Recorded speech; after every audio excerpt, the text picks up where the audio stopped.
Hello everyone, ఇదేంటో తెలుసా? Fruit custard అండి. చాలా చాలా బాగుంటుంది సమ్మర్లో చల్లగా.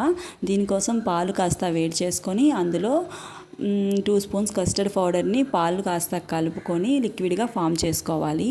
పాలు బాగా మరిగాక ఈ లిక్విడ్ని అందులో వేసుకోవాలి. దానికంటే ముందు షుగర్ వేసుకోవాలి. పాలలో సరిపడినంత షుగర్ వేసుకొని అవి మరుగుతూ ఉండాలి. మిల్క్ బాగా మరిగిపోయింది కదా, ఇప్పుడు అందులో ఇది యాడ్ చేసుకోవాలి. యాడ్ చేసుకున్నాక అటు ఇటు కలుపుకోవాలి. కాస్త 5 మినిట్స్ ఇలా మరుగుతూ ఉంటే ఇది కాస్త చిక్కబడుతుంది. ఈ విధంగా చిక్కబడాలి. స్టవ్ ఆఫ్ చేసుకొని బాగా చల్లారాక ఇలా దానిమ్మ గింజలు కానీ ఫ్రూట్స్ కానీ ఇందులో వేసుకోవాలి. అన్నింటికంటే దానిమ్మ గింజలు చాలా బాగుంటుంది ఫ్రూట్స్ అన్నీ కలిపే కంటే. దీన్ని ఇప్పుడు ఫ్రిడ్జ్లో పెట్టుకొని కాస్త టైం వెయిట్ చేసి బాగా చల్లారాక కూలింగ్ అయ్యాక తీసుకొని ఇంకా సర్వ్ చేసుకోవడమే. చాలా చాలా బాగుంటుంది. ట్రై చేయండి. Please like, share, subscribe.